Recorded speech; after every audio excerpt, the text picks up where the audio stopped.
Welcome in, everybody, to a Thursday edition of Birds 365. Moving right along here in the week 9, post week 9, getting ready for week 10 in the NFL. Johnny Mac, how you doing in this Thursday morning?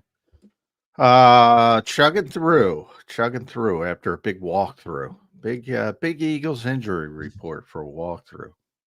Yeah, Jalen Hurts didn't practice yesterday. What can you tell us about what you learned yesterday down there at the NovaCare complex? The Eagles kind of do this later in the season, a little bit early, but and certainly when you look at the schedule, 2 games in Thursday night next week, so you're right back on the field after Dallas, and so you start to manage things a little bit. A lot of talk about Saquon Barkley and the touches for the season and where they're at. Is it sustainable?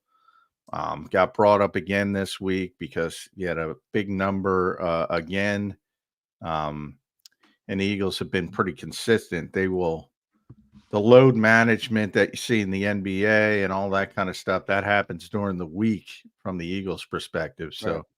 Saquon does very little during the week, and that's how they try to manage it. He got a rest day. Jalen Hurts got a rest day, which is rare for him.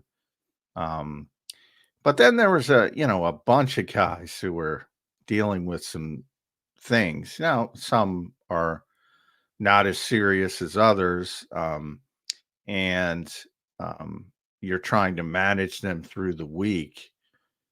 But, Devontae Smith popping up with a hamstring. And these are all estimations because it was a walkthrough yesterday. They scaled back. They changed their practice schedule. They scaled back to a walkthrough.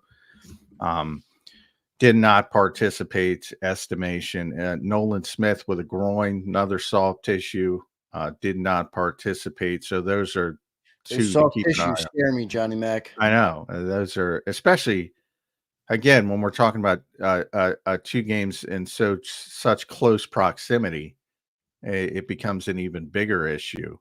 And Thursday night football is just awful from all perspectives. You don't even prepare for that game. You'll see it next week when we get to that. But I mean, nobody even practices for those games. Basically, I know. You just roll them out there. I don't want to get off on a tangent too quick, but for a league that preaches, oh, you got to be safe, you got to make the game safer. It's such bullshit to play on Thursday. But anyway, Ben Van Sumeren, more in the concussion protocol, so it's going to be very difficult. It's just very difficult now to get through that in 1 week, and we've seen that pretty consistently. Even Lane Johnson, who did everything, was back on the practice field Wednesday, still couldn't get through concussion protocol. So I wouldn't expect to see the fledgling fullback out there on Dallas, but that's early speculation. And then the limited guys, besides the rest, Jalen Hurts and Saquon Barkley, Mekhi Becton now dealing with an ankle, A.J. Brown with his knee, Bryce Huff, everybody knows. It's now a wrist. They defined it more. Fred Johnson with his knee that could have been really serious.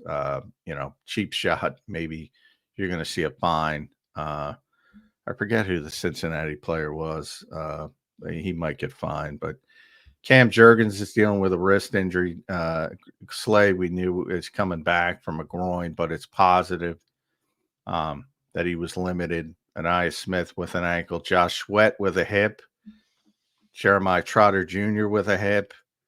And then the real positive is Dallas Goedert, full participant, again, walkthrough estimation, and he's expected to be back for the Dallas game. Dallas, which has been a trend over the last 3 years. It's kind of weird, but yeah, it is. He gets hurt and he returns in Dallas. I was going to say, I thought I remembered us saying Dallas before on the show, or you saying it. I'm going to welcome everybody in, by the way, this morning. Great breakdown there from what went on yesterday at practice. Appreciate everybody being here this morning. Don't forget to hit that like button. John, check it out. Devin Shannon checks in. It was his 21st birthday yesterday. His little brother got him a JAKIB hat. Look at that, Devin. Look at that. Love it, man. Nice. Hopefully, still waiting for mine. Yeah. Before Johnny Mac. I always say that. John, I want to talk to you about Saquon. By the way, sorry for my setup today, everybody. I had a little tech error at 7:57. That's My fun when that internet went out happens, on my huh? desktop, and I had to scramble, get the laptop up, and make it happen a little different. So sorry about that, but hopefully you can hear and see me okay. Johnny Mac, I want to ask you about what you think of the Saquon touches. It is a big workload, but isn't that kind of what they brought him here to do? It's kind of a gray area where I don't think you can. I mean, you can't legislate the injuries. We say that all the time, but you also just don't know when they're going to come or if they're going to Yeah. come. So, what do you think about that and how the Eagles can handle it? No, I like the Eagles' approach. I think they have to be a little bit more disciplined with it. I think if you look around the league, but it's hard. I always use Fletcher Cox as the example in the prime of his career because the Eagles were always talking about Fletcher plays too many snaps. We gotta scale it back, and then they get in the game and they got to win the game, and you don't want to take your Right. your best player at the time off the field, and all of a sudden the snaps are up where they don't want them to be. And the only way you can do that, get them down a little bit, is to be a little bit more disciplined, especially early in the game. And by that I mean you come in with a plan and say, all right, Saquon's going to take the first 3 drives, and then the fourth drive is Kenny Gainwell's. Period. End of sentence. No matter what. And generally, if you're early enough in the game, you're not going to panic and say, "All right, we need to keep Saquon out there." And maybe they could be a little bit more disciplined when it comes to that, and especially in the first half, as I said. And then if you need, if you got to go win the game with them, you got to go win the game. And hopefully, you're playing well and you can limit things. They've been able to do that a little bit over the past this winning streak against the Giants and against Cincinnati. You had some time at the end of games where you could go in a different direction, so that helps if you're playing well. But if they're going to rename the Player of the Week award the Saquon Barkley Award, so they're not going to take him off the field, and they've been pretty consistent when I've asked, and other people have asked, that the load management, so to speak, is going to happen during the week. Resting. He doesn't do much in practice.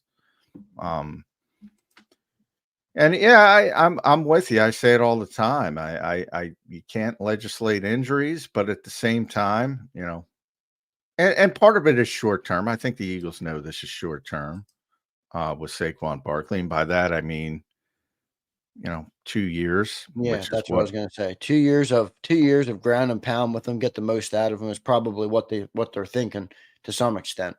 Yeah, so that factors into it as well. It's, maybe people think that's cruel to think of it that way, and It's a business.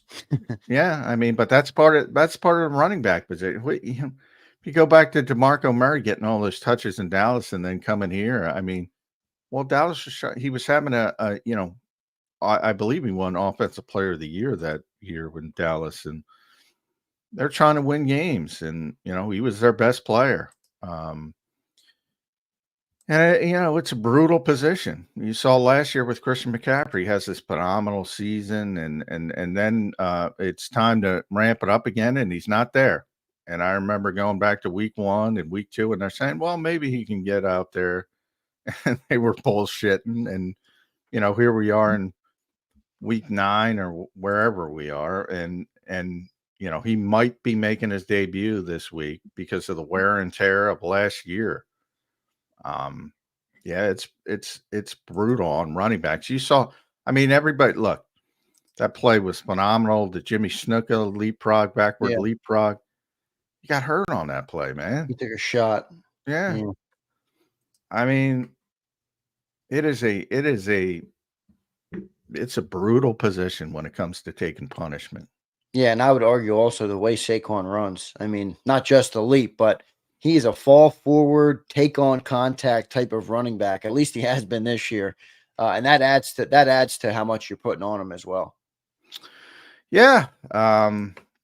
But if you need them to win games, they're going to use them to win games, Yep, no and doubt. that's the right way to do it. To be honest, and you hope he stays healthy. Different kind of thing, but I do think people didn't give, and I'm not trying to compare Miles to Saquon, but I do think people didn't give Saquon enough credit for his Miles for his 2020 season. I thought he was really good, and he got hurt at the end of that season. He wasn't the same player going into the playoffs and obviously the Super Bowl. And I'm not talking about getting injured early in the Super Bowl. That was a different injury. He was dealing with a knee injury. He had to put a brace on. He had to fight through it, and he wasn't the same player as he was early in the season. You just hope that kind of thing doesn't happen to Saquon late in the year. But yeah, the touches are significant, and bad things to happen tend to happen. I mean, it's common sense. The more you touch it, the bigger odds that there's going to be a hit that goes the wrong way. All right. But there's nothing you can do about it. So I agree with the Eagles' approach. I mean, they should be getting Gainwell then and Shipley more involved. I don't think now. Maybe I'm wrong on this, and I hope people don't take this the wrong way.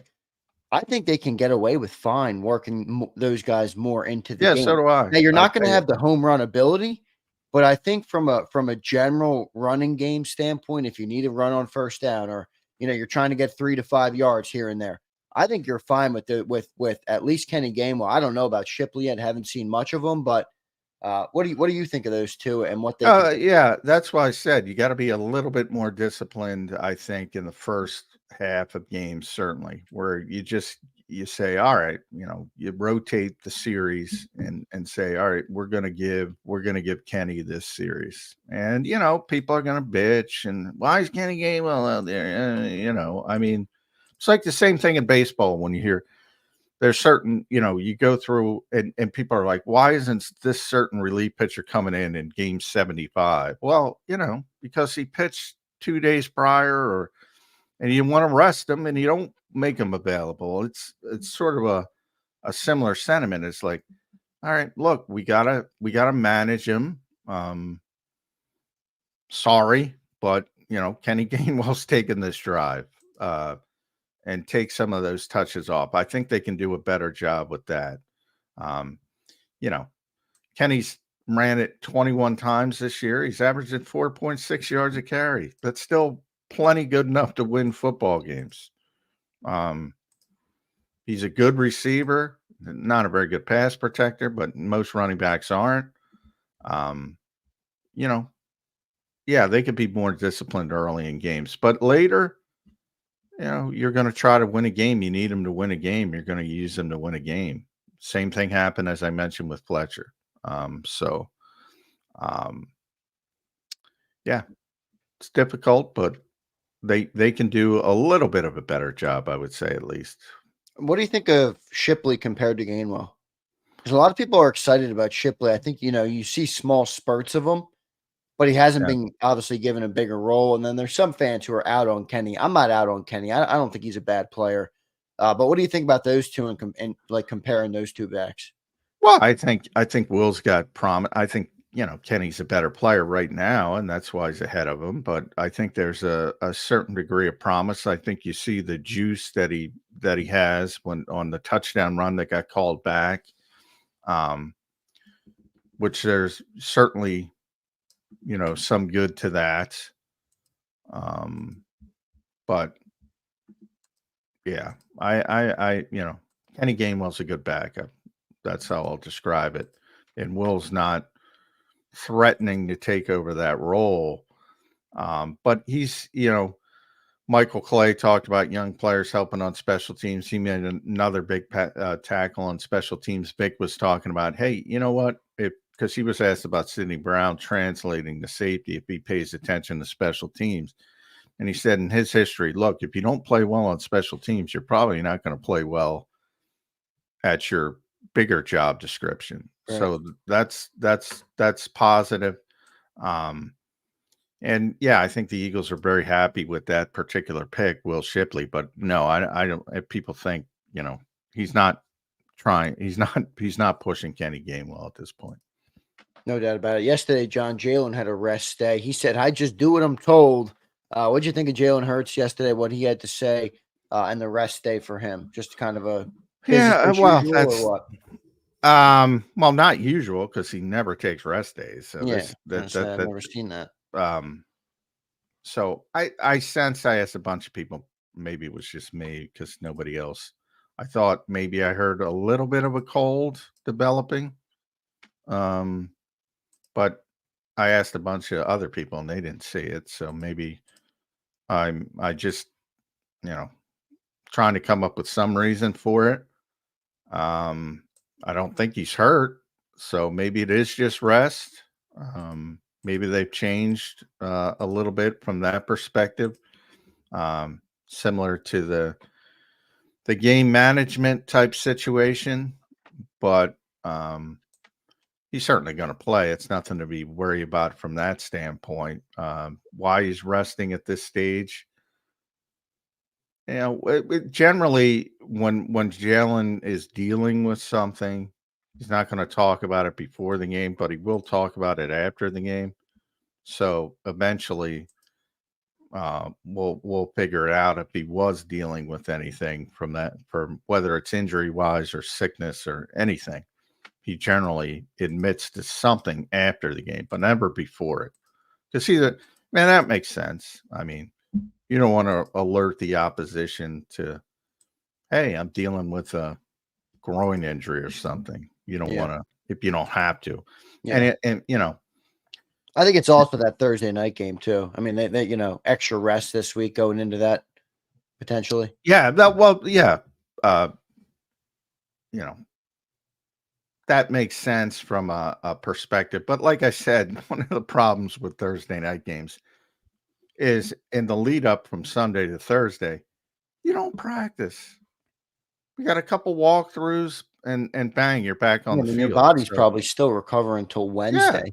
Yeah. I mean, so it's just an awful thing from the NFL's perspective, but they got a big check and they got to fulfill the check. So, we're going to have Thursday. It's not going away because, people want more. Television people want more NFL. They'd love to have it on every day of the week if they could. Unfortunately, it's a game that you can't play every day because of the punishment the players take. Unlike we're baseball. getting closer to it though, John. You remember we started the season on a Friday night this year. Well, yeah, but I'm talking about consistently week to week. Yeah, no, I know. They would. It is crazy though how they continue to work more and more and more in. Well, I am serious. They would like a game on every day if they could get it every week. That wouldn't surprise me at all. That would really put the schedule makers in. Those poor guys got a tough job to begin with, but I don't see how that is sustainable. And those Thursday night games they tend to be poor football from a perspective of execution, things like that. You don't really practice for the opponent. You kind of default back to what you do best. And then it's sort of roll the dice and whoever plays better on that particular night. I do like it from the standpoint of their home. I always like playing Thursday night games at home, and that's a big advantage. Even though obviously Washington doesn't have to go very far, it's better if somebody's traveling. But yeah, they stink Thursday, and that's such a big game now. And Grant, when they're making the schedule, it doesn't even look like a big game.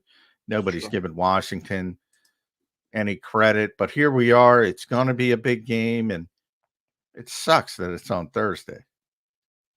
It really does, because you'd like to see the whole week and the whole preparation, right? And get a better feel. Like I said, they're not even going to be game planning for each other for the most part. Now, obviously, the Eagles are going to try to do the best they can in a short amount of time to deal with the unique problems. Right. Now, this might be a dumb question, and I'm all right if it is, honestly. They're not because they have a short week. They know that, obviously, coming out of Dallas. You don't think they're trying to start work on that, even if it's just preliminary stuff on Oh, the commander? they'll have their lower level quality control guys. Yeah, they start early. Yeah, Yeah, like now or this yeah. week, you start to Not look at not the main major assistants, but you right, right, because have you the can't I'm not saying yeah. jump the Cowboys. I'm just wondering how you No. mitigate that Oh yeah, shorter period of they time. start early. They start early. And you want to have everything ready to go for the coaches who do game plan for when, it's a very short time frame. So you gotta, and I remember from a physical standpoint when the Eagles had a coming off a game and we're going on to a Thursday night game. They had all the rehab stuff set up in the locker room after the game. James Bradbury's getting on the massage table. It had the rowing machines to keep everybody, Right. Immediately starting, try to get things back as quickly as possible. But yeah, it's a nightmare. Those short weeks are a nightmare. Speaking of games, John, coming up week 10, Eagles Cowboys. Doesn't really feel like a regular Cowboys week to me. How you looking at this game? Who do you think will be back? I know you mentioned Dallas Goedert. Devontae Smith popped up on that injury report yesterday with that hamstring. Um, how you expecting the Eagles to handle this game? And then what do you think of Dallas coming in? I mean, they got Cooper Rush. At least it looks like he's going to play over Trey Lance. Dak Prescott's definitely out. I think CeeDee Lamb might even be out. I'm not sure if Michael Man, Parsons is going to they're in play. I bad mean, shape. yeah, Dallas is in Eagles real haven't bad won shape. there in a while. That's true. Not Um, since I think 2017. and this is a good opportunity to stop that streak. So, Cooper Rush last time he played in 2022 played pretty well. I do think people dismiss him probably a little bit more than they should. He's not a terrible backup, but obviously, I mean, they're not a very good team with their starters, or they haven't been. So it's hard to imagine them turning it around um, with Cooper Rush. But, I think he started 5 games in that stretch and he won 4 of them. The only one he lost was against the Eagles. So that's anytime you got a backup quarterback that can do that. Now, Dallas at that particular time was also a really good team. Yeah, they were. I was going to say a way different squad then Yeah. than they are now. So that's part of, and he just, he did what you want a backup quarterback to do, manage the game, didn't make mistakes, and won football games. And then the one game he did make mistakes, he threw 3 interceptions against the Eagles. They lost. So that's sort of what you want out of a backup quarterback. So I do think he's, and I know Kellen Moore. I asked Kellen earlier this week. He's got a lot of respect for him. So I do think people dismiss him. There's a lot of bad backup quarterbacks, and I don't think he's one of them. But backup quarterbacks are not great either from a trade standpoint and things like that. So it's a good it's a good setup for the Eagles. They should take advantage of it. But as we saw in Jacksonville, even you're dominating for 36 minutes. And so many times this happens. Into the third quarter, we talked about you give up 36 yards. You're dominating the game. And Jacksonville still has a chance at the 13-yard line to win it. Happens all the time in the NFL. And that's a bad football team, Jacksonville. So you gotta bring it. You can't just assume Cooper Rush is starting and we're going to roll out the footballs and win the game. Does not feel like a Dallas week to me, Johnny Mac. Let's get to our first commercial break. I'm going to try and get this other computer up. I've had all these tech issues this morning. I'm going to try and mitigate them here in the break a little bit. We'll have Les Bowen coming up in hour number 2. Looking forward to talking to Les. Always brings a good perspective on the Philadelphia Eagles. When we get back, we'll kick around a little bit more of this Eagles-Dallas game. Get some A.J. Brown talk. Will A.J. Brown be back in this game? We'll see. Or will A.J. Brown be playing in this game? Dallas Goedert in this game? We'll talk about all that coming up next here on Birds 365. If you missed any of today's show on the JAKIB Media channel, listen to the podcast on your way home. Available on YouTube, Apple, and Spotify. He's blocked well and tries to cut through the middle. Oh! Your gut says Miami is going to win, and you should take the over. Your gut also said your NFT selfies would only go up in value. They didn't. But your head is on Sports Grid and knows the QB is in concussion protocol. The backup has a 45 QBR against the zone coverage. The New York D has the most sacks in the league. So yeah, trust your head. It's smarter to be on Sports Grid.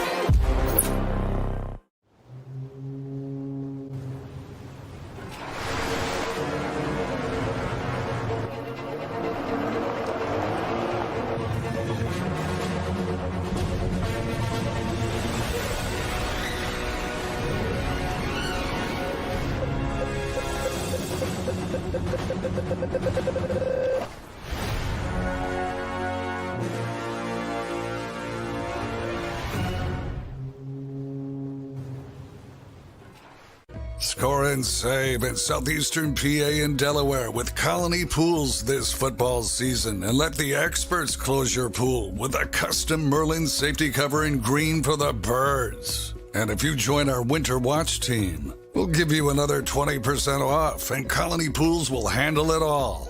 Keep your tiles on your pool, not in your pool. Fly with Colony right now, birds fans. Visit flywithcolony.com.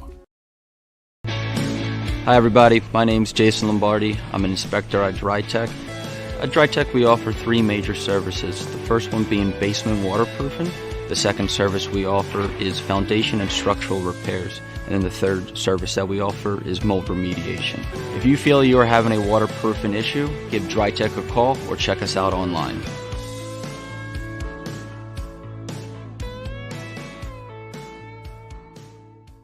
Heading down the shore, have a ball once more. Here, imaginations run wild and time stands still. Because here, you can find the best of the Jersey Shore, all on one 5-mile island. So leave the old you behind and get lost in the woods. Wild, wild, wildwood day. Plan your stay in the Wildwoods today. EAGLES, Eagles.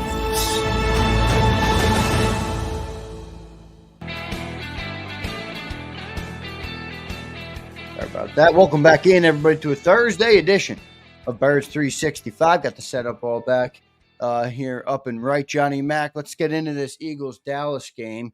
I appreciate and thank everybody for being here this morning, by the way. Got a good crowd, as always, here on JAKIB Sports. Appreciate all of you guys. Don't forget to hit that like button.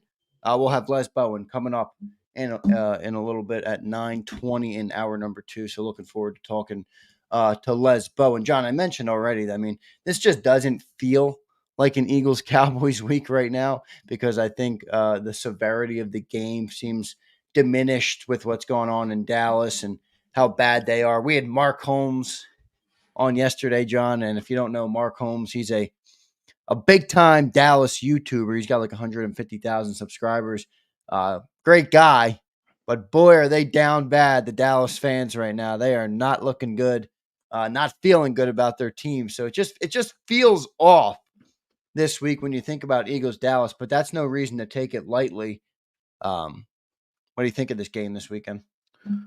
Yeah, I said it's a good spot for the Eagles, but you can't go into it and think that way.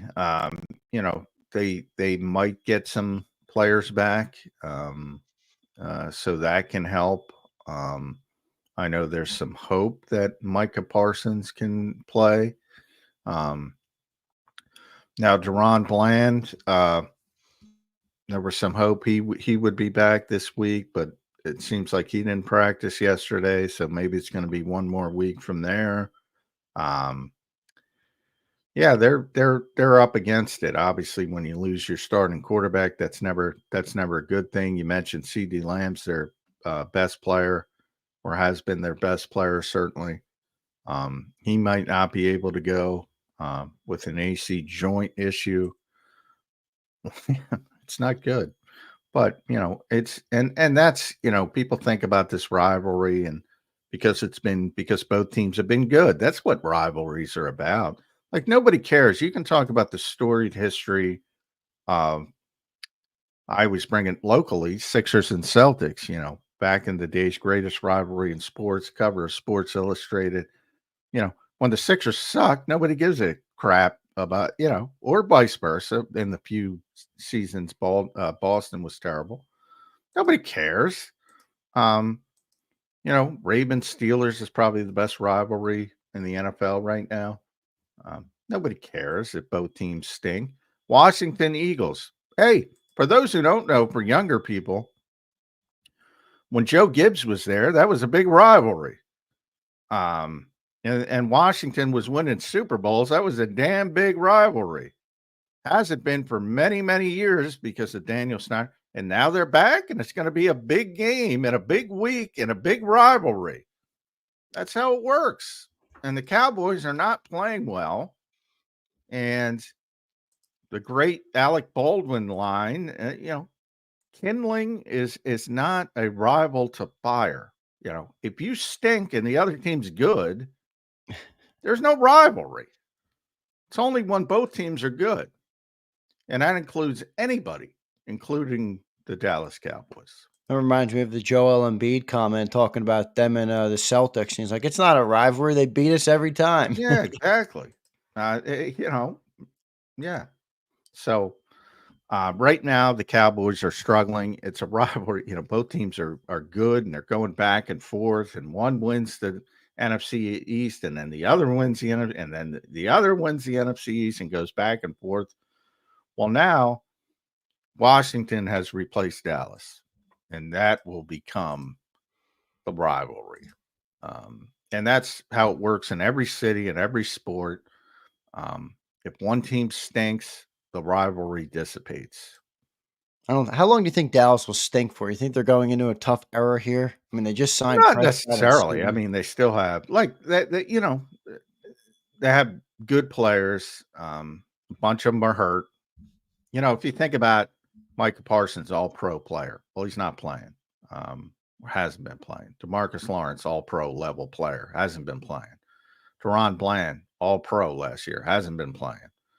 Now you have Dak Prescott, not going to be playing. So a lot of it has been injury related. And if they get better, they're certainly not going to be terrible if they stay healthy. Whether they can get back to the level of 12 wins pretty consistently, which is difficult to do, obviously. But they're not going to be terrible if those guys are healthy. Should be a good game this weekend. We'll see. Kellen Moore spoke yesterday, John. Did he give any good insight on the Cowboys and Cooper Rush? I know he coached. I think he was the coach when Cooper Rush had that 4-1 stretch. And that's why, Yeah. Now, you've probably seen enough of Kellen and he spoke Tuesday, but you probably he doesn't say anything that sticks out. I'm just trying to learn more about the opponent here. I haven't watched. No, I did ask him about Cooper for that reason. And, he said he's really smart, which makes sense to get to that position. Doesn't have he's not Lamar Jackson from a trade standpoint. So you got to be really smart. Got a great feel for the game. He said anticipation, vision, feel for what the defense is doing, puts himself in a good position. So classic overachiever, I would pretty much describe him as. But as I said, that was the year that 2022, which was Kellen's last year in Dallas. It was the year he had to play. And if you remember, there were people saying, he was 4-0 before he lost to the Eagles. People were saying, oh, they should stick with Cooper Rush over, because they were just winning football games, which was silly to stick with Cooper Rush over Dak. And nobody in the Cowboys was thinking that way, but that's how well he was playing. So he's not the worst backup in the world, is all I'm trying to say. And I'm pretty sure Kellen Moore is trying to impart that to everyone, that this guy, if he's on schedule and you allow him to be in a position like Slay said the other week, you have to earn the right to create turnovers. You got to get this guy off schedule, and then he'll start making mistakes. No doubt. John, Dan Orlovsky's been talked about a lot. Guy gets a lot of plugs on this show and every show, really. Every show I listen to, they got something to say about Orlovsky. Maybe that means he's doing a good job, by the way. A lot of people are talking about it. But he put out a stat this morning on Twitter. Oh boy. No, it's a good one. This is a positive conversation here, and I want to get your opinion and your perspective of what you've seen from these guys. He says the Georgia boys for the Eagles, Dean, Carter, and Smith have combined for 51 tackles, 7.5 sacks, and 16 pressures in 4 games since the bye. That's pretty good stuff. And, if you remember back to those first 4 weeks, a lot of people, me included, were like, hey, Georgia boys, where the hell are you? In fact, I even came for Howie Roseman a little bit and said, look, if these dudes don't pan out, somebody's got to answer for drafting all these dudes. But they have since turned it on. I think Nolan Smith, this is the best I've ever seen him look in terms of developing it into an NFL player. Nakobe Dean now looks like a upper level serviceable linebacker to this point with flashes of very good play. And then Jalen Carter obviously is still wreaking havoc, when you let him get one-on-one. So what do you see from those 3 guys? And then the guy left out there is Jordan Davis, but Georgia boys stepping up for the Birds. Well, I don't care about the Georgia thing, but yeah, I don't either. I'm just saying the group of players. Yeah, I think they're all in different categories. I mean, Jalen Carter's the best player on the Eagles, the best defensive player on the Eagles. So, and he's been playing at a high level. The issue with Jalen Carter is consistency from game to game and how high that level is going to get. And there's some, everybody's got concerns with off the field stuff from the immaturity standpoint, things like that. But, missing the team meeting, that kind of stuff can't happen. But he's so gifted. I mean, so he's in a category by himself. And then Nakobe is obviously more important than Nolan from the standpoint of just how much he plays. He's the quarterback of the defense. He's the communicator on the defense. So he's a big part of it as well. And he was playing poorly early in the season, and now he's gaining confidence and he's playing really well. And that is a big positive. And then Nolan is kind of, he's the rotational player who's finally started to show up a little bit. So it's all positive, but I think it's really 3 different levels. And I have no question. I'm sort of in the same position. I have no question about Jalen Carter as long as, he keeps showing the proper habits. He's one of the best interior defensive linemen in football. Nakobe is getting better and better and better. And it looks like he's a legit starting middle linebacker in this league. And Nolan, still a lot of development to go, but it's gotten better. So I think all 3 different levels.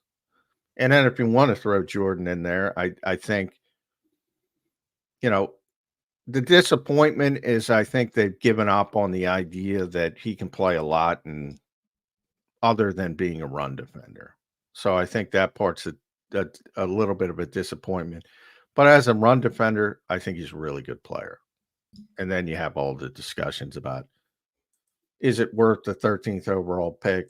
Probably not. But yeah, but that's in the past. I more look at it as like, is it worth the next contract? And that's where I think the Eagles are probably like, what are you going to do? You spent the 13th pick. You can't go back. But now he's kind of in a contract year, not fully. The Eagles could pick up the 5th-year option, but we all know Howie Roseman doesn't really love to do that. I just wonder how they're evaluating him inside the room. I know they value that position and having a nose is important, but what are they going to be willing to pay for that? yeah, I think a lot depends on the market. Like if somebody out there still has the thought process that he can turn into a superstar and they want to pay him like a superstar, I think the Eagles could be SOL so to speak. But I think they'll pay him well for the role he provides, and as long as there isn't that one team willing to break the bank, I think he'll be here. But I'm not going to pay him Jeffrey Simmons money. Will they even let him get to the market, or will they get the deal? I mean, Well, what the most interesting thing about Jordan Davis is going to be the 5th-year option. Do you pick up the 5th-year option? Right now, I wouldn't pick it up. I wouldn't either. And doesn't Howie kind of not like 5th-year options because they hamstring you financially? He can't work his magic with moving the cap hit back and stuff. No, I just think it's in a lot of ways it doesn't really hamstring you because No, but I mean, there's not really like it's predetermined basically the structure of the money, isn't it? Yeah, the money, yeah. Yeah. There's a big spike in the 5th year. That's what you're debating. Is this guy worth the money for the big spike? And generally, the Eagles are going to get a deal done early anyway. Well, yeah, because Howie likes. That's what I'm saying. Howie likes to manage the cap hits, even so if it's just a fail safe. But usually, you do it and then work out the deal, and that's what he would do in this circumstance. But the fail safe is always there that you're not going to lose the player in that 5th year, because he's obviously under contract, and then you work out a more team friendly deal. More years, and spread it out over the cap, blah, blah, blah. But if a player isn't worth that 5th-year option and he knows, it could bite you in the butt from the standpoint, well, he knows he's not getting that money anywhere else. So, and then you're stuck paying that big money because he doesn't want to extend because he knows he's not going to get that level. So that's sort of the stuff you're debating. But with Jordan, I do think there's still the tantalizing aspect of his athleticism at 6'6" and 350 pounds or whatever he is. And I think there'll be somebody out there enamored by that.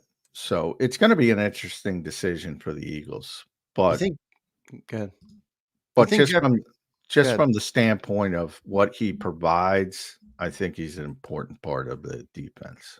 Yeah, we'll see what they end up doing. You think Jeffrey Simmons is kind of the best guy out there in terms of contract comps to him? Like, no, no, I'm not saying they were going to pay in that. I'm saying that type of player, like that's at the top of the position. Well, that's what I mean. He's not at the top. Jeffrey Simmons signed a 4-year, $94 million extension last April, with $66 million in guaranteed money.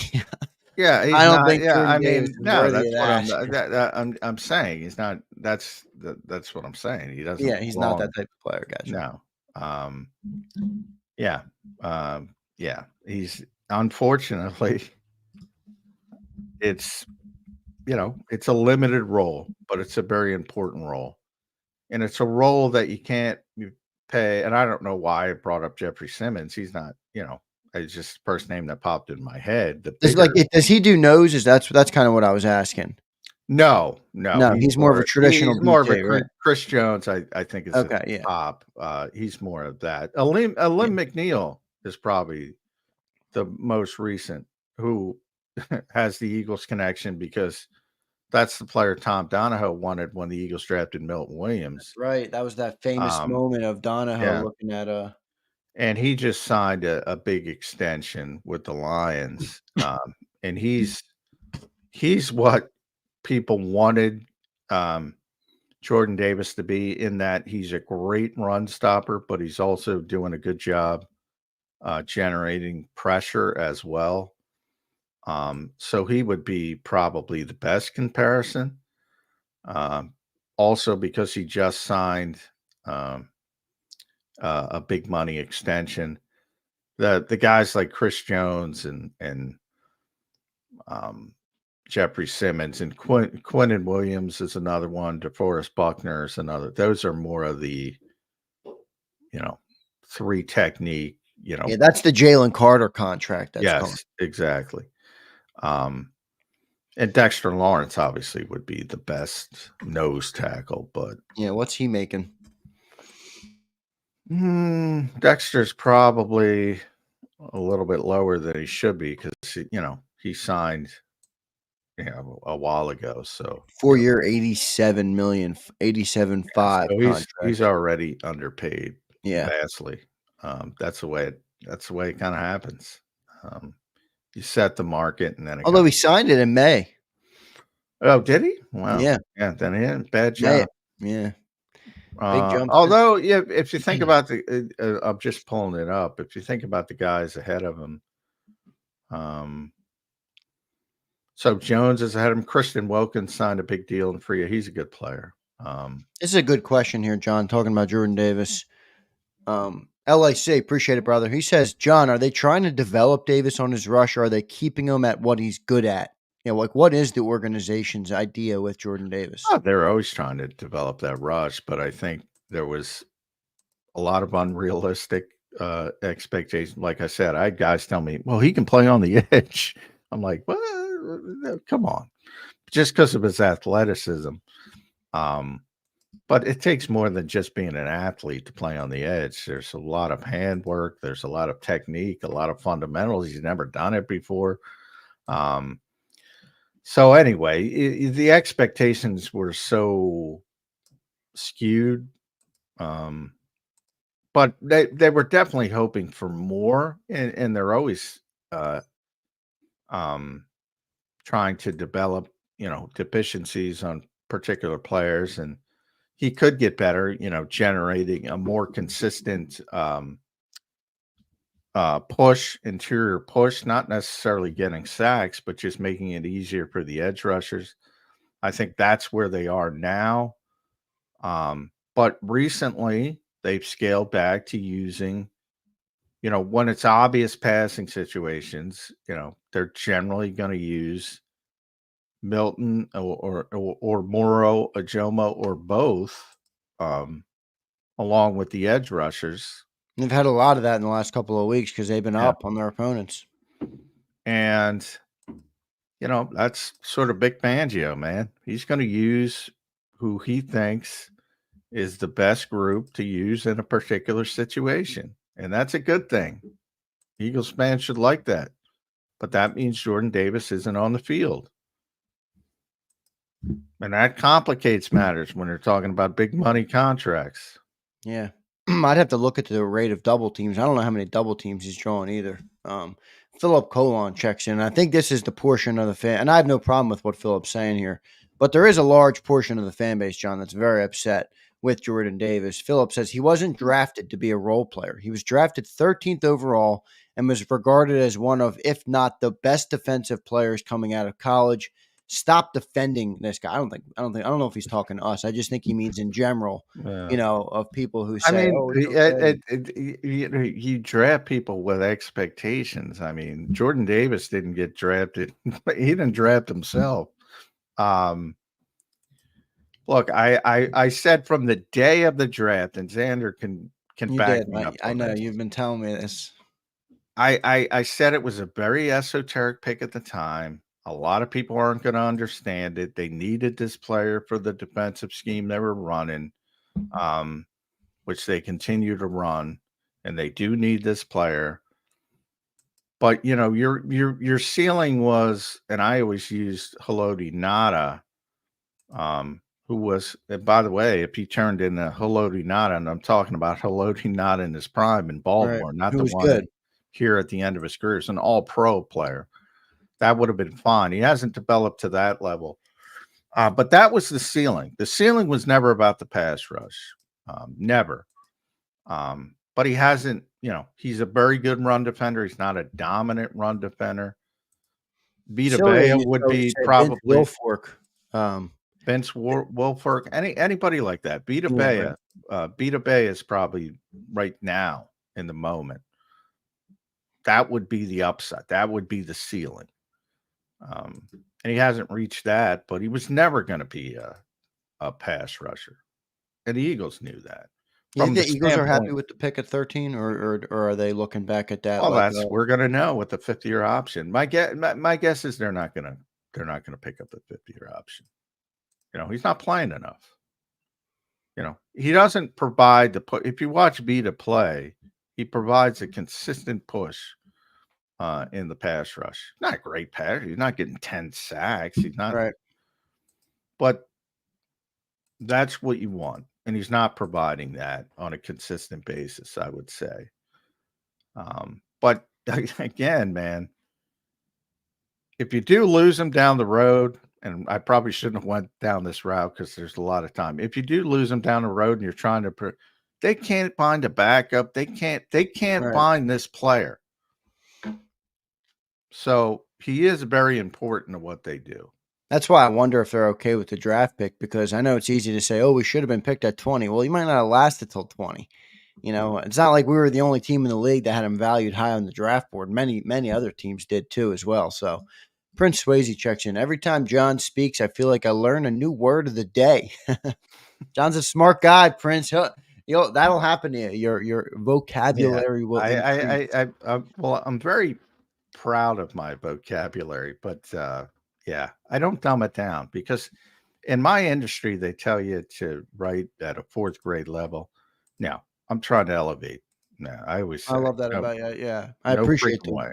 I appreciate the the good vocabulary there. John, let's talk about the linebackers for a second, because those are two interesting guys where, both of them are playing really well. And if I'm not mistaken, this would be a contract year for Nakobe Dean too. I know he's got next year, but I don't know if they'll go into that on a lame duck year for Nakobe. But Zach Bond, man, Nakobe's playing into it. Zach Bond has been, geez, I mean, that's what I mean. Both of them should be signed, I think. Yeah, that's going to be interesting from the standpoint of obviously Howie's history at the position. Is he going to pay 2 linebackers? He generally doesn't pay 1 linebacker.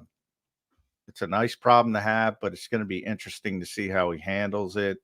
It's going to be interesting to see what they really believe in of Zach Bond, because they better sign that man, John. They better. It's been unbelievable.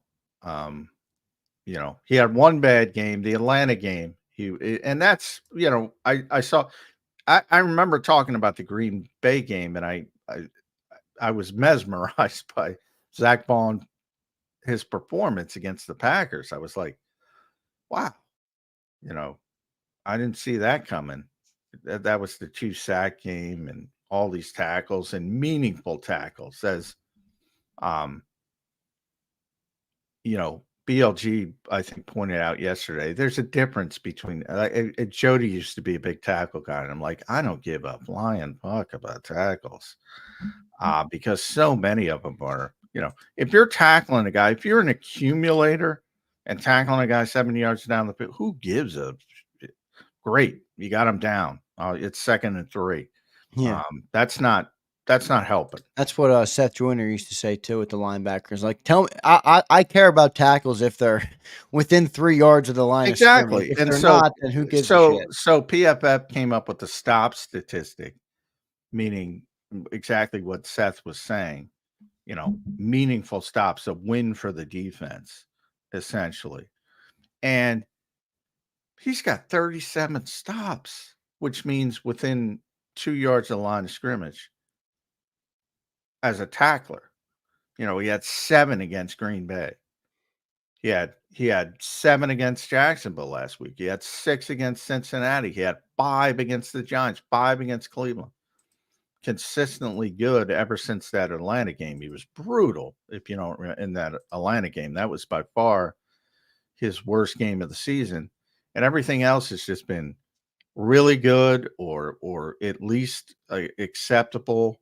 And the past month, as the team has taken off, he's taken off, and he's gotten very consistent.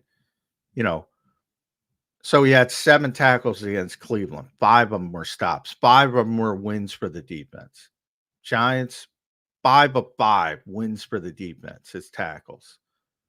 Cincinnati, 6 of 10 wins for the defense. Jacksonville, 7 of 9 wins for the defense.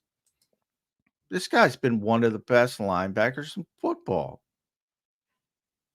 Is it sustainable? I don't know, but and I thought that was every week I say there's something that Vic Fangio says that stands out to me. And this week it was about Zach Bond, because he was asked specifically, and I knew the answer, but I love to hear Vic kind of verbalize it. So he was basically asked about his particular evaluation. We all know the Eagles didn't sign Zach Bond to be an off-ball linebacker. Howie Roseman talked about it. He was talking about him as a hybrid player, edge rusher. They thought had an upside that maybe wasn't tapped into in New Orleans. And Vic got a looked at him and said, no, he's an off-ball linebacker. And so he got asked, I forget who asked him. I think it was Zach, but Zach Berman. So he said, when you're evaluating players and you view them differently than the league does, how do you think about that? Do you worry about if you view it differently? Do you try to consider what the rest of the league is thinking? And of course, Vic answers, no, I don't consider that at all. I trust my own eyes, my own experience, and go by that. There are a lot of people that want to know what the majority are thinking and kind of take the easy way out, but I've never been that guy. So to have that kind of self-confidence and say, all right, no, this guy's an off-ball linebacker. Right. And, I got a lot of respect for that. I do like too. People, one of the things that pisses me off about my industry is like, oh, the media says this, the media says that. Right. I don't know what anybody else is saying because I purposely avoid it. Yeah, you're not a monolith. Exactly. I don't want to hear it because I have confidence in my own ability. And I love people that have confidence and are like, I don't care what so-and-so says about a particular player. I've been saying, we just talked about Jordan Davis. I've been talking about, like, I don't care if you don't understand his value to the team. It's not gonna waver my opinion. And that's big. Like, everybody thinks this guy's an edge rusher, and Vic's like, nope, he's an off-ball linebacker. And so far, Vic's been right. Vic has definitely been right. I think the sample size is big enough to say he was right enough to be right in this conversation, even if Zach falls off a little bit. He's clearly a competent off-ball linebacker. Well, he's got to fall off from the past 2 weeks because he has been. He was a top-rated linebacker in the league 2 weeks in a row, wasn't he? Yeah, off the charts the last 2 weeks. Same with Nakobe. It's not, you can't play at that level consistently. No, but I mean, it's pretty amazing. You talk about that. And I'm in that category as well, but not from, I mean, this linebacker room coming into the season looked awful. No, I'd never seen Zach Bond play. Never mind behind the scenes, get to look at him, but Devin White, I tried to warn people on Devin White. Nakobe was coming off the injury. We in essence haven't really even seen Nakobe Dean play until this year. On a consistent basis. I feel like at some point they got to want some stability there. No, I mean, Vester A checks in, and I don't have an issue with his comment. He says, "Sign Dean. Are you nuts? He's had 1 or 2 good games. Relax, guys." And I brought up obviously signing Dean, but I mean, think about who we've had in the last. I mean, we went from TJ and Kaiser, and then last year you had Nick Morrow and Jack Leonard and all sorts of Zach Cunningham. Like, and now you have, I think, 2 guys that have been competent. And at what point do we say, can we get some stability? I mean, we talk about that with Jalen all the time and the coordinator. Won't these guys play better in year 2 together than in year 1? Like, I'd like some stability at that position, even if it's not top of the line talent, because I know they're not going to go for that anyway. So I just don't know if they're going to. Well, to his point, when they have some time with Nakobe. You don't have to extend people. Yeah. Howie likes to get things done early, but you don't have to extend people. So that they have some time with Nakobe. with Zach, I mean, you don't have time. He's a free agent. You think he might want to hit the market too, by the way. Yes, exactly. No, when Philly doesn't play linebackers, let me go get the bag of money I just earned. Yeah. Yeah, it's a two-way street. That's what Milton Williams is doing right now. Yeah. You know, a lot of people say, well, just sign him. Why aren't you signing Milton Williams? It's a two-way street. They want Milton back. Yeah. You know, they're not going to break the bank, but they want him back. I don't think Milton's going to be back. I have a feeling. I don't know if that's true or not. Hopefully they bring him back. I like him as a role player, but Well, he's betting on himself. I mean, he's betting on that's a position that gets paid a lot of money. And people might look at him as somebody who didn't get to play as much as maybe we want him to play because of the depth in Philadelphia and say, you know, we can tap into this guy who's still young. That's exactly who gets paid in free agency. Coming off your rookie contract, 26, 27, ready to take the next step. So, you know, if I advise Milton Williams, that's what I would tell him to do. I'd say bet on yourself, big man.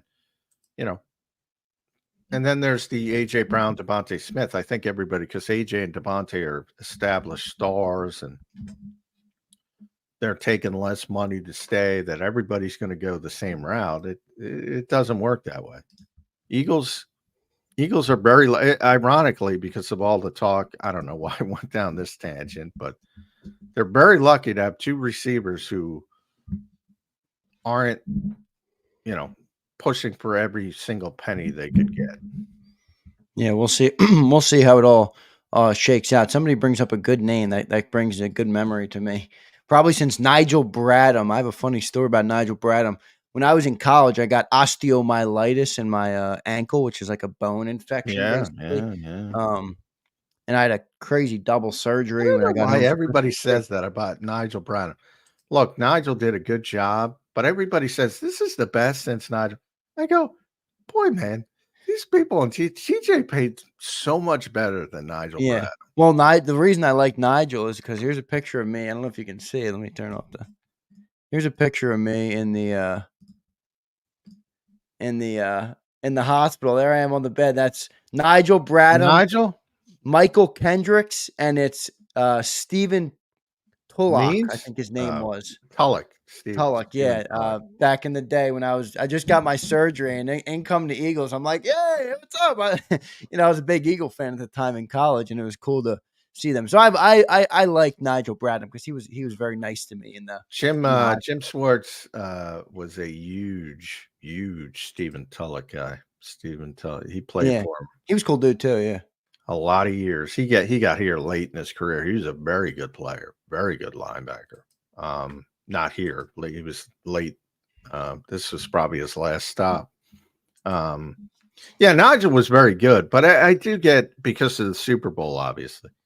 And really, Jordan Hicks was the best linebacker on that team. People forget that he got hurt.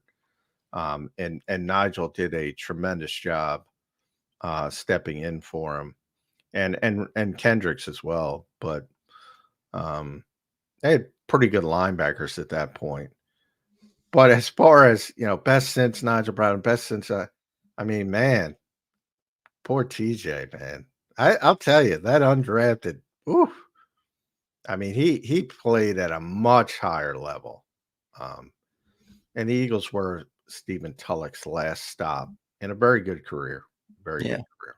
Michael Kendricks, I think they drafted Michael Kendricks, didn't they? Yeah, it's the second round pick. Yeah, I was gonna say, I thought I remember that. Good stuff there. Good linebacker talk. I hope they get Zach Bond done, man. I like the player. I think it's a cool story. And hopefully, I mean, what do you think he will go for though, John? What, money? Like, let's just say he keeps.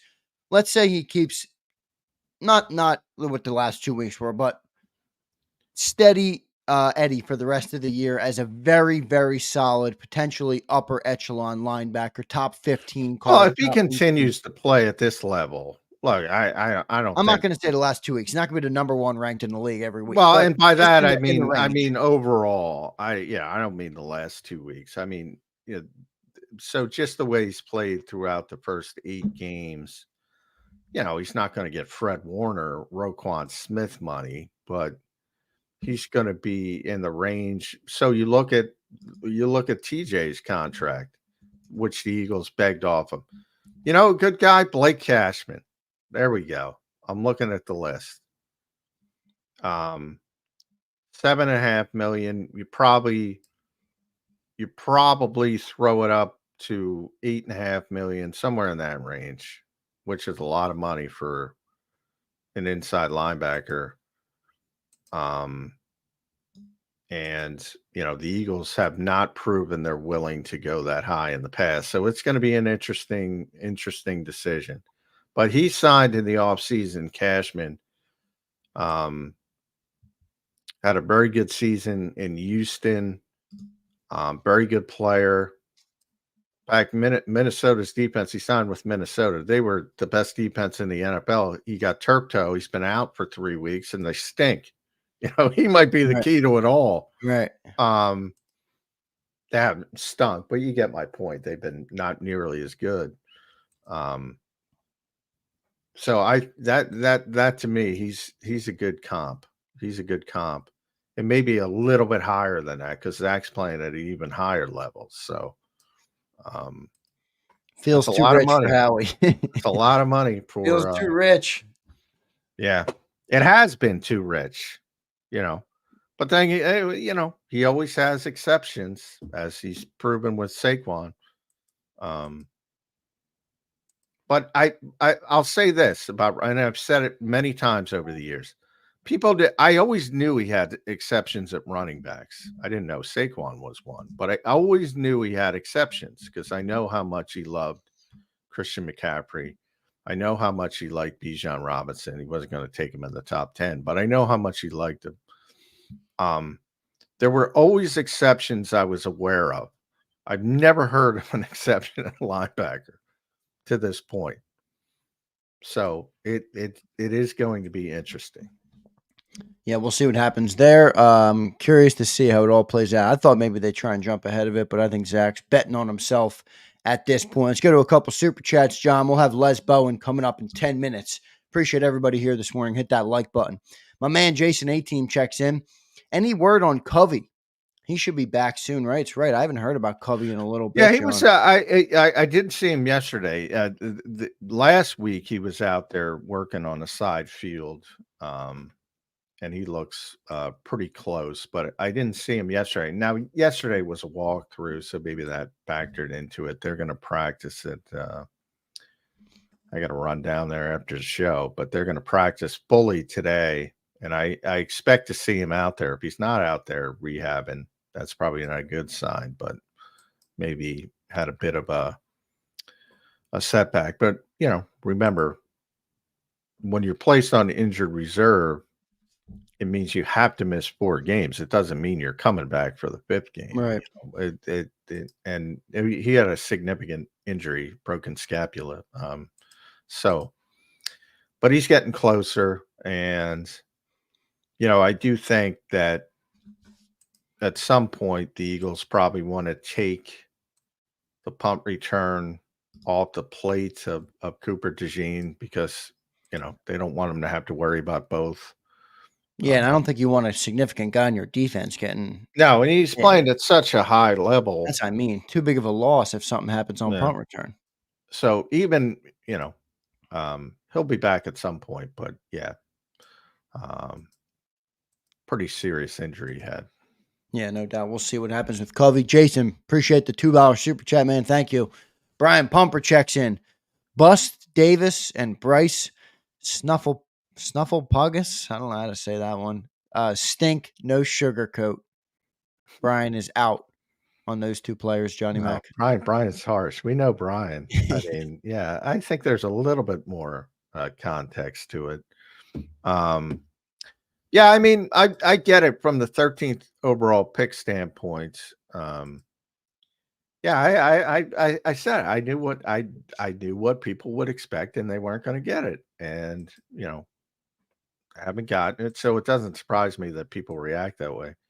And certainly Bryce Huff, yeah. I mean, when you sign a guy to $51 million contract as an edge rusher, and he's not given any production, Yeah, that's going to be a problem. And it has been a problem.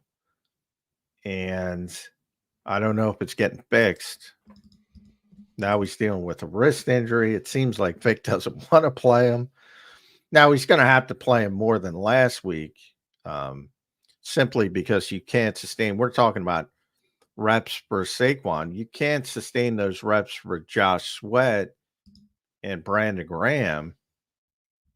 And, Nolan, he's not, until he gets to that level where he can play 30 snaps, 30 plus snaps on a given week, not every week, but on a given week, it's tough to count on him. And Jalen Hunt is not ready as a developmental prospect. Nick did bring him up yesterday, though, didn't he? Brought up Jalen Hunt. Said he's he's showing some in practice. Yeah. And maybe throw him into the deep end of the pool. I don't think it's going to go well, but, I think you're already seeing part of Jalen Hunt with Nolan Smith.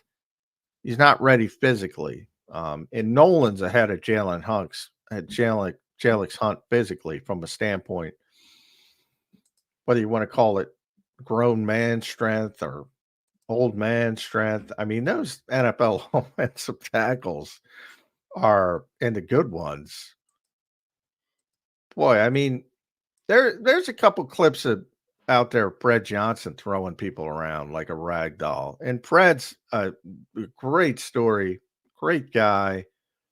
But you can imagine the big time left tackles in this league. Man, they're licking their chops when they see those guys. Well, the thing I'll say about Jalen Hunt is I think he's got more sacks than Bryce Huff.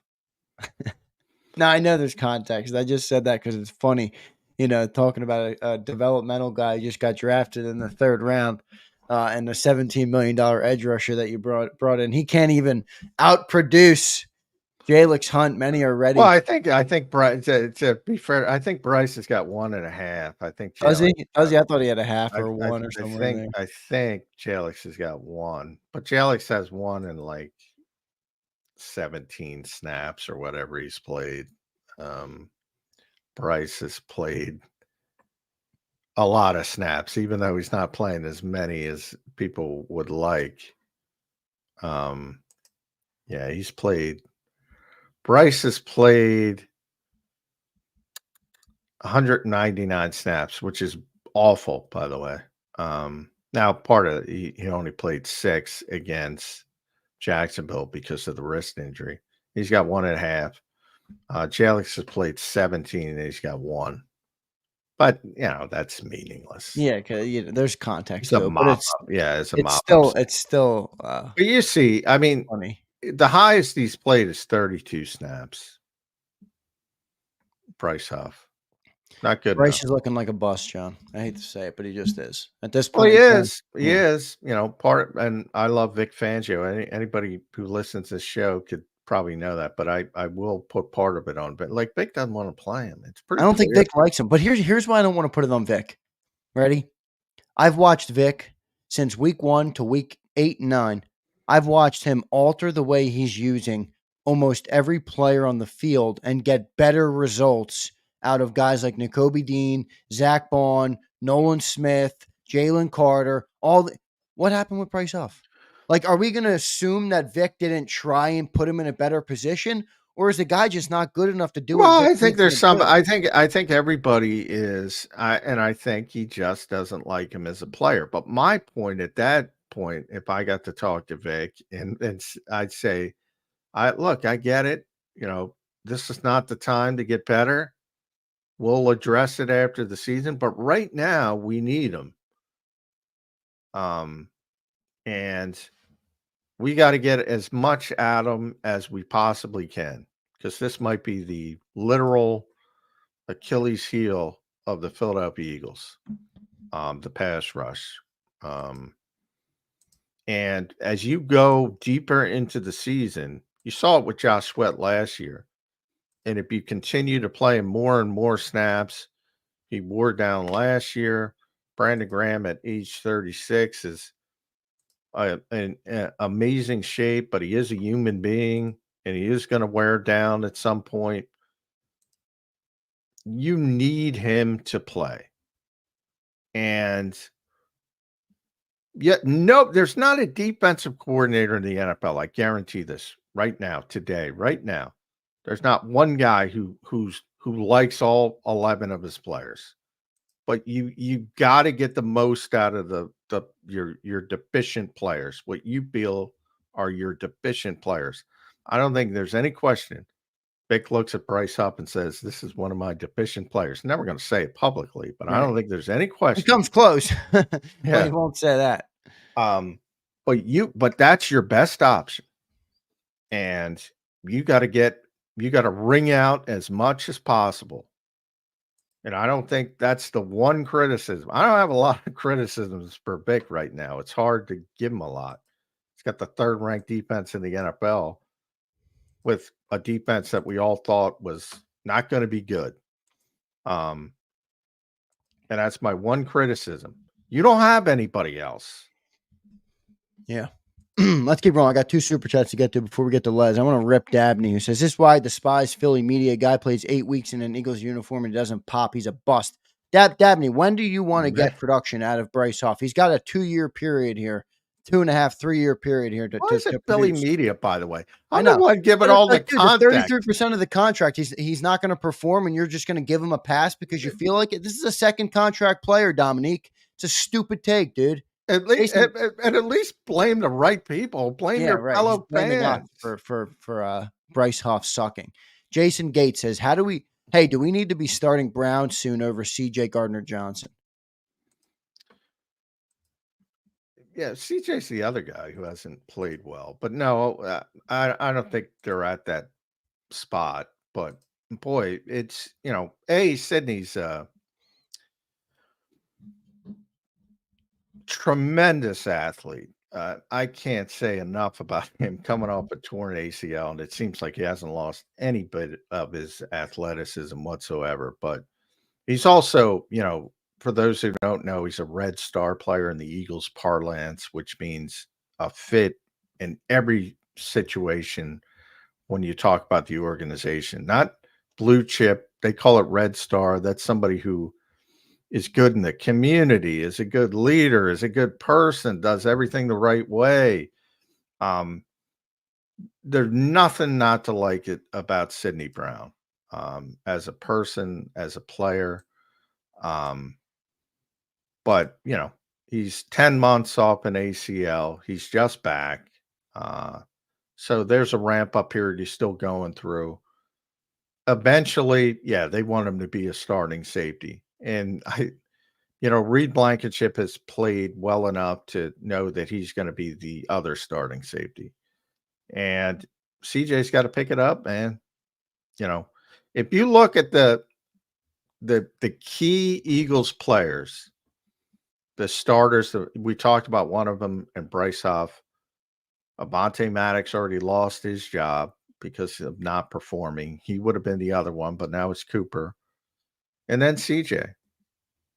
And I think if Sidney Brown was completely healthy and started and was ready to go and didn't tear his ACL, maybe that conversation would already be in play. But I don't think it's in play right now. And CJ's been playing a little bit better recently, but it hasn't been great. And I don't know what the PFF numbers are. I'll pull them up. To me, it hasn't been great. There's very few players that you can criticize on that defense. He's one of them. And I'm just looking up the defensive players. Yeah, so Avonte's last. He's second to last. And Bryce Huff is way ahead of them both, to give you an example. Brian checks in again. Forget this linebacker talk. I'm waiting for that Kenny Gainwell extension. Right. His 1-yard runs and momentum changing plays are too crucial. Hey, man, there's other things. Like I said, Brian, you can't be like we talked about Kenny. 35 touches for Saquon or whatever. and then he gets hurt, and you're going to be shaking your head. You're going to be, oh, we're screwed, and this and that. Sometimes you got to be disciplined and say, you know what? I'm going to give the fourth drive to my backup running man. He's a backup player. So you're probably right. As a starter, it's not going to be good enough. As a backup player, he's not bad. So if you look at it from that context, and he averages 4.6 yards a carry, Brian. So there's some others that have gone past 1 yard. So yeah, got to be a little bit fairer. He calls them gain less, not gain well, but gain less. 4.6 is above. Yeah. Come on, Brian. Come on, Brian. All right, let's get to our commercial break. Hopefully we'll have Les Bowen. I'll reach back out to him, make sure he's all good. Got the link and everything, so he should be good. We'll get to our commercial break. Appreciate everybody being here in the chat. A lot of good commentary. As always, appreciate all of you guys. And for our super chatters, hit that like button. We'll be back in 3 minutes on Birds 365. If you missed any of today's show on the JAKIB Media channel, listen to the podcast on your way home. Available on YouTube, Apple, and Spotify. He's blocked well and tries to cut through the middle. Oh! Your gut says Miami is going to win, and you should take the over. Your gut also said your NFT selfies would only go up in value. They didn't. But your head is on Sports Grid and knows the QB is in concussion protocol. The backup has a 45 QBR against the zone coverage. The New York D has the most sacks in the league. So yeah, trust your head. It's smarter to be on Sports Grid.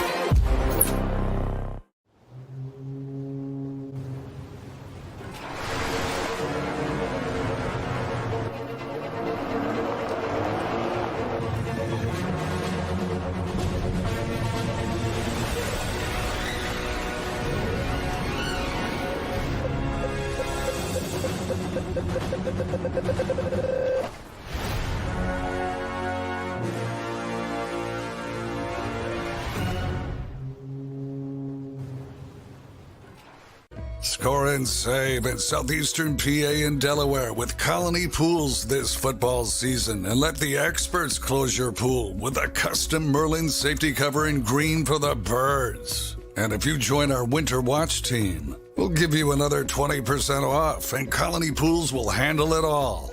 Keep your tiles on your pool, not in your pool. Fly with Colony right now, Birds fans. Visit flywithcolony.com. Hi everybody, my name's Jason Lombardi. I'm an inspector at DryTech. At DryTech we offer 3 major services, the first one being basement waterproofing, the second service we offer is foundation and structural repairs, and then the third service that we offer is mold remediation. If you feel you are having a waterproofing issue, give DryTech a call or check us out online.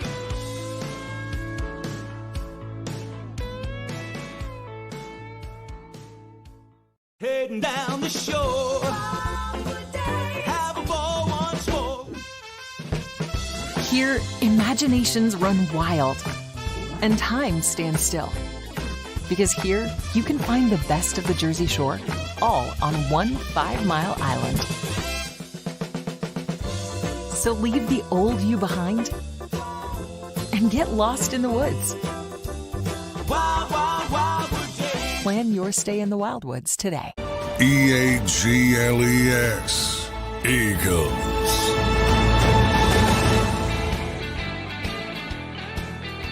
Welcome back in, everybody, to a Thursday edition of Birds 365 here on JAKIB Sports. I'm your host, Zander Krause. That's John McMullen, the #1 Eagles beat reporter in town.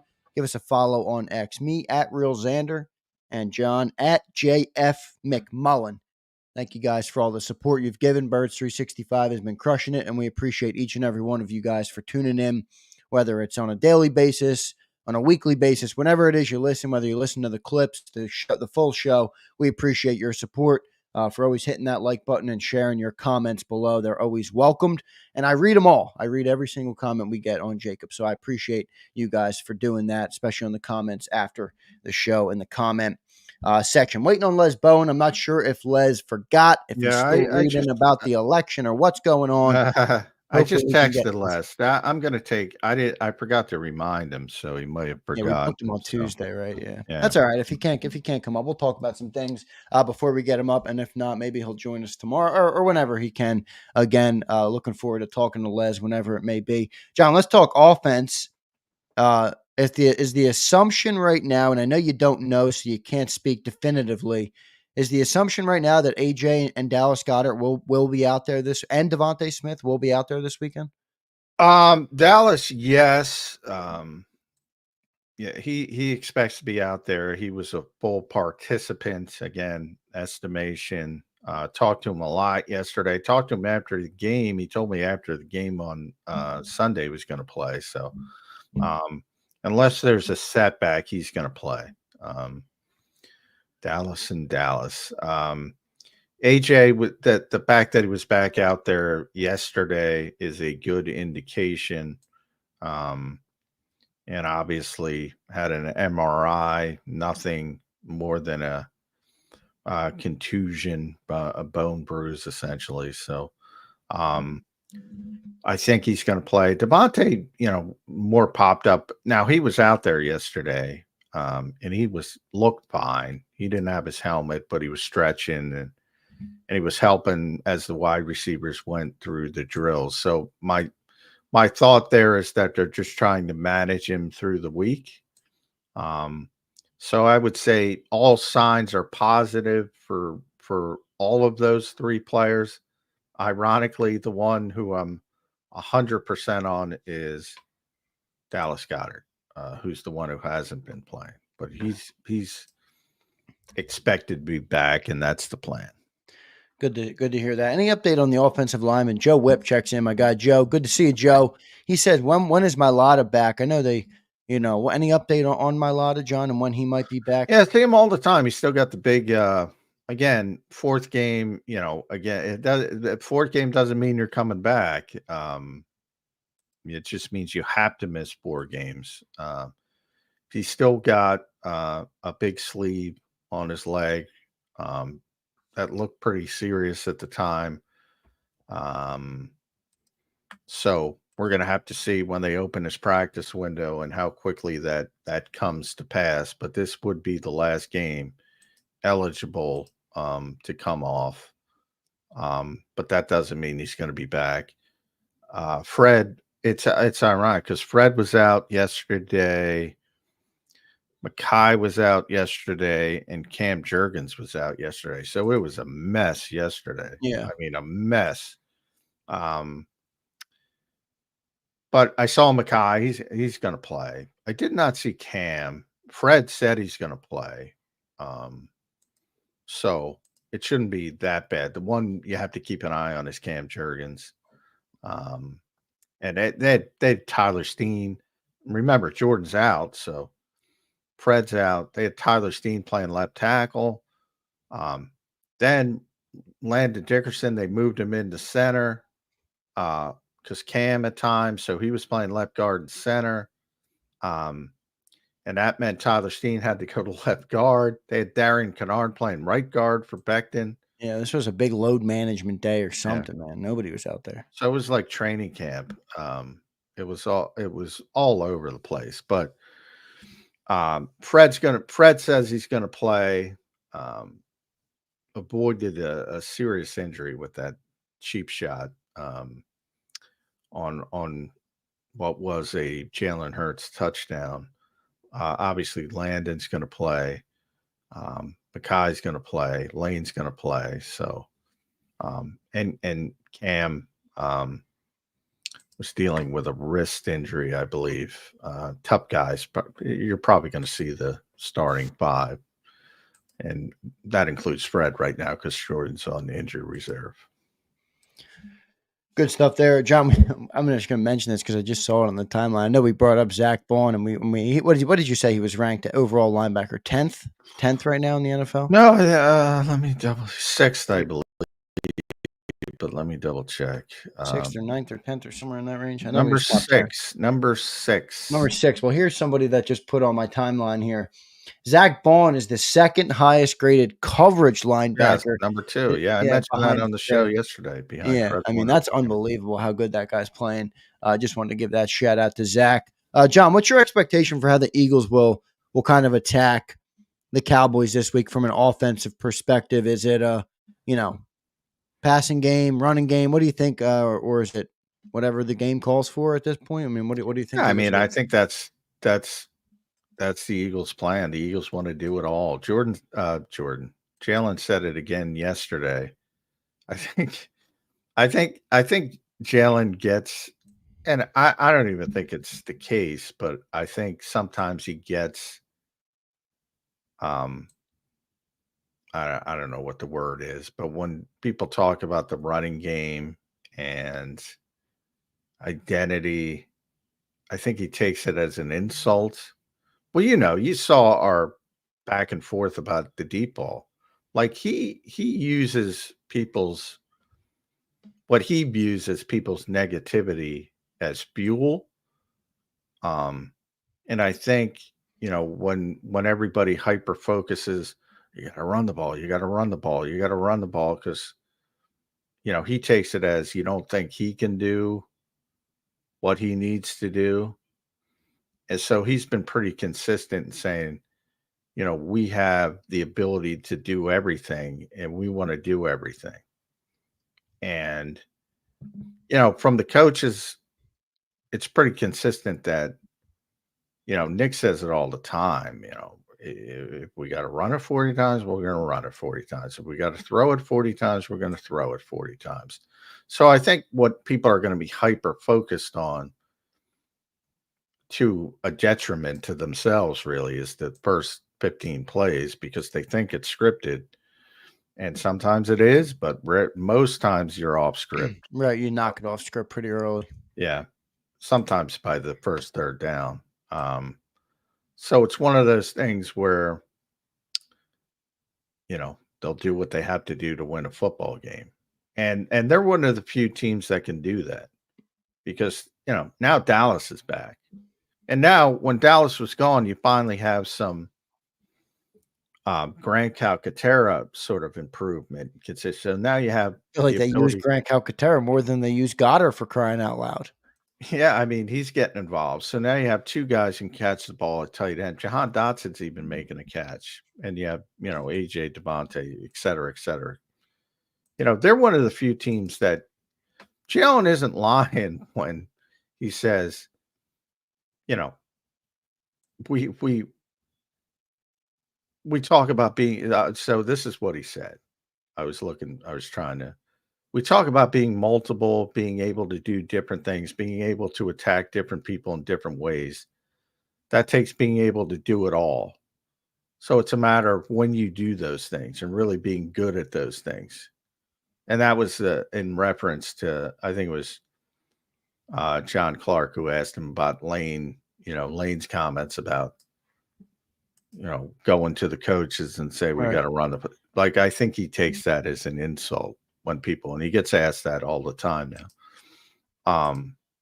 And he always goes to that, we can do everything. We can be multiple. We want to be able to attack people any way we need to attack people. And he's not wrong from that perspective. That's what the Eagles are striving for. And I think people got to get past they need to run the ball. They need to run the ball effectively. They don't need to run the ball to run the ball. They need to run the ball effectively. And that helps every quarterback from Tom Brady on down, if you can do that. But when you have all those players I just mentioned and all those playmakers, you're doing yourself a disservice if you go into every game and say, well, we're going to run the ball. We're going to run the ball. We're going to run the ball. I mean, you're doing yourself a disservice. So I think people need to recalibrate and say, hey, man, they can do pretty much whatever they want if they're playing. And that's what we all envisioned when you said, all right, if you're an opposing defensive coordinator, what are you going in to stop? If you're Mike Zimmer, who can't stop anybody at any point, the game seems to have passed him by. You know, what the hell do you do with this team? That's what they're going for. And Mike will try to do something. I don't know what he's going to do. But if he's hyper focused on stopping Saquon, well, you got to take advantage of that. Right. And if he's hyper focused, is still from the standpoint of previous and says, I can't let AJ Brown beat me, then you got to take advantage of that. And that's what the Eagles are trying to do. Yeah, they're a struggling team obviously right now. Part of me likes the running for the demoralizing aspect. Ask any defensive player in the NFL, and you get run on and you can't stop it. Nothing pisses you off more than that. So maybe if they have the chance to do that, I'd like to see them do that. Maybe Kenny Gainwell will get involved in the His 4.6 yards per carry. Yeah, come on, Brian. He's not a 1 yard guy. 4.6. Poor Will's at like 1.5. But, you know, Will's always in the game at the end when you're just banging it. And he had the one touchdown, but it got called back. That would have helped him. Which actually was a good run. It was a very good run. Yeah. But it was a hold. How many carries does he have? I think Will's at 10 for 15, I think. 10 for 15. Brian says fake stats.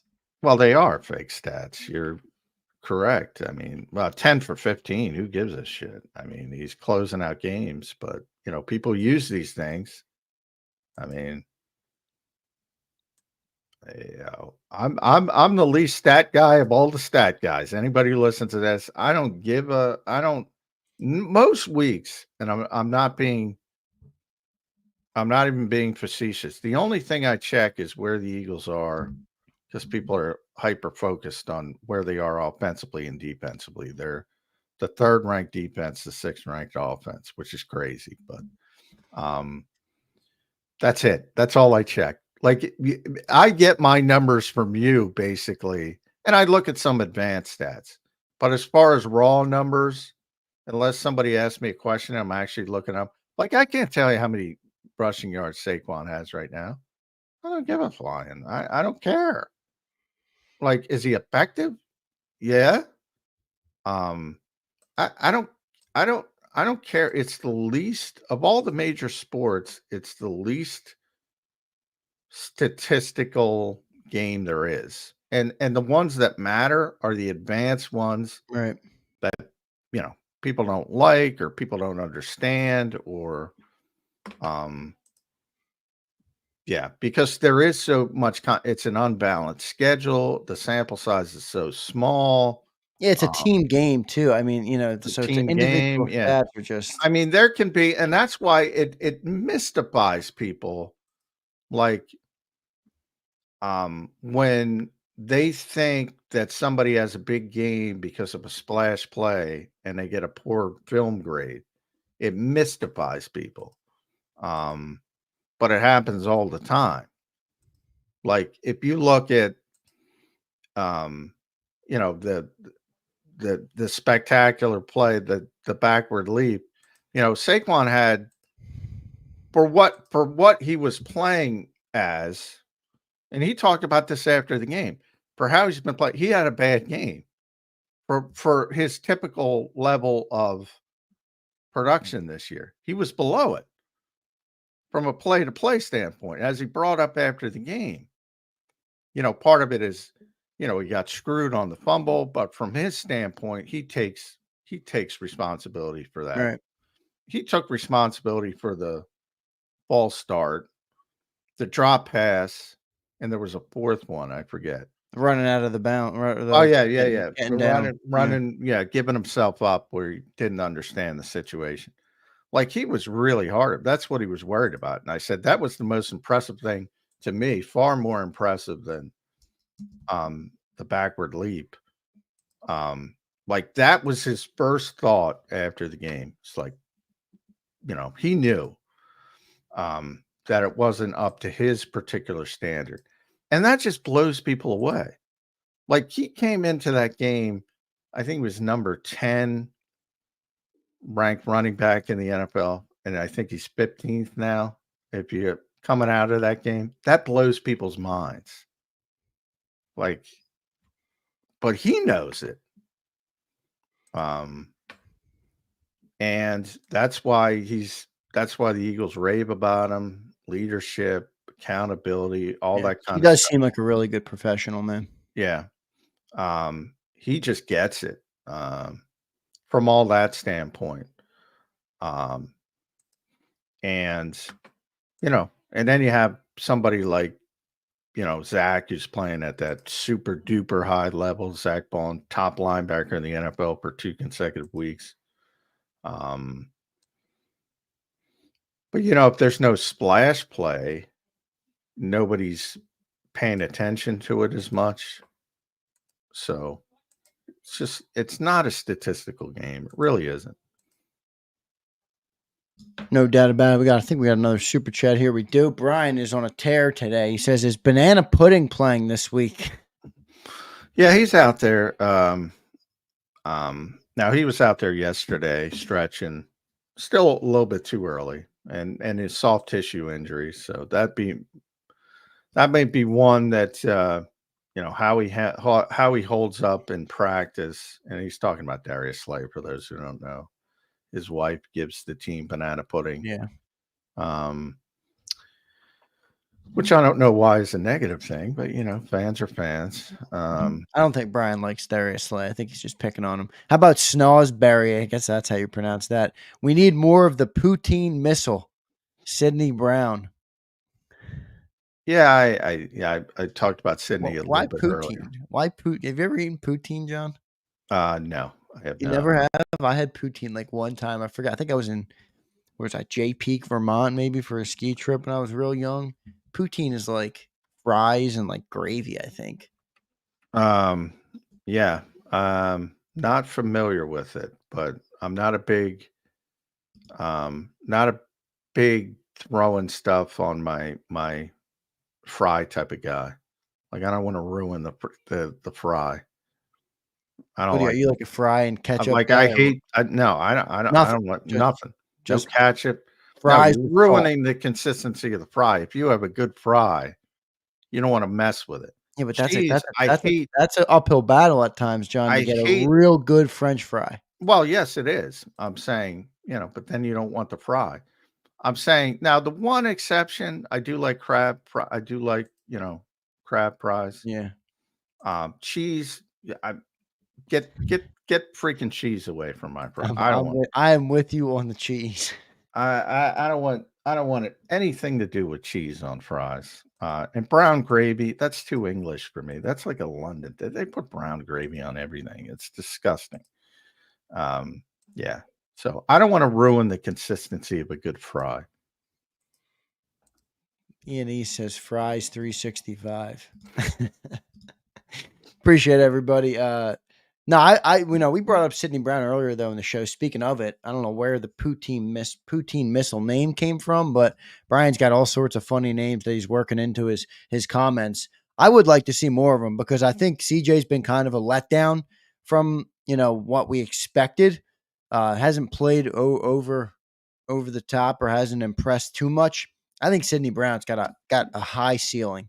Now, maybe that's just me. I do. I also agree. But again, he's coming off a torn ACL. He's less than 10 months off surgery. I think people forget. I mean, the big thing, the reason why Sidney was a 3rd round pick and not a 1st round pick, well, safety's part of it, or at least early 2nd round, is, he was raw from the perspective of he plays probably too fast. And he's got to get a better feel for it. Sometimes he's out of position. So he's still got room to grow as a player. The Eagles do view him as a future starter, though. But again, ACL, it's not, you don't just, as good as an athlete he is, once you come off and you're cleared, that doesn't mean you're back to where you were before. And there is a bit of a ramp up time to those types of injuries. And I think, people see, well, he's out there, he's back to normal. And then he makes the big play on special teams, which is then you say, how does that translate? And CJ hasn't played well, but again, contracts come into it as well, and you're not gonna same thing. We talk about you're gonna bench Bryce Hop and CJ Gardner Johnson. Howie's ego comes into it as well at some point. Yeah, I think Howie also, and his reputation, he's not going to let you do that. Yeah, well, Bick's going to do what he wants, but that's true. He's already done it with Bryce. He's not going to do it with CJ because he doesn't think, Sydney's ready yet. Bick's got this defense playing good. As far as I'm concerned, let that man do what the hell he wants. And he does. Mm-hmm. Yes, he does. Yeah, and he deserves the benefit of the doubt, I would say. At this point, at this stage. Doesn't mean it's always going to be great. They're going to have a bad defensive game. I don't know when it's coming, but it's coming, and we're going to talk about it, and everybody's going to be miserable, and it's coming. They're not perfect, but they're playing well. John, I'm going to talk about Cooper DeJean real quick. We had Ray Didinger on, who's, I think one of the smartest football minds, really a really respected guy, obviously. And this was just a projection from him. It's not to say that, this is going to happen but we had him on last week before the game last week, on our Thursday night show This Week in Pro Football with Pat Callahan. And Ray was talking about Cooper DeJean, and he said long-term, he believes Cooper DeJean will play safety. And I thought that was an interesting comment from Ray. And Ray is not a hot take artist, right? Ray is a smart football mind. Do you see that at all for Cooper DeJean, or would you push back and say that you don't think that'll happen at all? No, I don't. And I agree with you on Ray, but Ray's semi-retired. I don't know if he's retired. He's not, back he's in the not day. fully in the mix as much as he used to. I have not heard any. The Eagles evaluated him as an outside corner coming out of college, the scouts. They've never brought up safety once to me ever. Even the slot was a projection. And that's why it took so long to get there, because it was a projection. And they were so concerned about missing the 20 days in training camp. But the only question moving forward with Cooper DeJean is next season, if you do move on from Darius Slay, as a lot of people expect the Eagles to do, is he moving outside or is he staying in the slot? That to me is the only question. He's not playing safety. One of the reasons why is because Sidney Brown's there. Yeah. And that's a guy they do believe has the ceiling of a starting safety in this league. And that's when I say that, I hope people realize, things can change when you get down to 53 if you have a bunch of injuries. Jim Schwartz didn't want to play Avonte Maddox at safety as a rookie. They had a bunch of injuries, and he thought he was his best option. And he did okay at it. Not great. I think people overemphasize how well they think he played, but he held his own. So I'm not saying he's never going to play that position, but the plan is not for him to play that position at all. At all. I can say that with 100% confidence. Doesn't sound like you fully know what their plan would be. Would you project him to be outside? I just wonder if they think it's more valuable to get him outside. Well, that's the question. Right. And a lot of it depends on Kaylee Ringo, because I think if Kaylee Ringo develops, I think their succession plan for Darius Slay is Ringo and Mitchell outside, DeJean inside. I think in a perfect world, that's how it would be. But then you need Kaylee Ringo to develop to be able to handle that position. He's got a lot of talent. But he's, at this stage, he's still very handsy. susceptible to getting PI calls, which are, can change games. So a lot of it depends on how the other guys develop. And, even if you want to go down the list to Isaiah Rodgers and even Eli Ricks, can one of those three develop into an outside corner that they are comfortable with? And then I think Cooper stays inside. But, he's so good, Cooper DeJean. And, and if you want to be a real conspiracy theorist too, you want to be like, you want to say, well, we can't pay Quinyon Mitchell outside corner money down the road and pay Cooper DeJean outside corner money down the road. We'd have to pick one of the two. And if we keep them inside, slot corners don't get paid as much as outside corners. I'm not putting on the tinfoil hat, but at some point that could factor into it as well. No doubt. I mean, it is a business, everybody. So there's part of that goes into it. You think Isaiah Rodgers will be here next year? I think he's got a lot of love for this organization, for giving him a chance when nobody else would look at him. So I think the Eagles are on the ground floor. I think he will give them deference.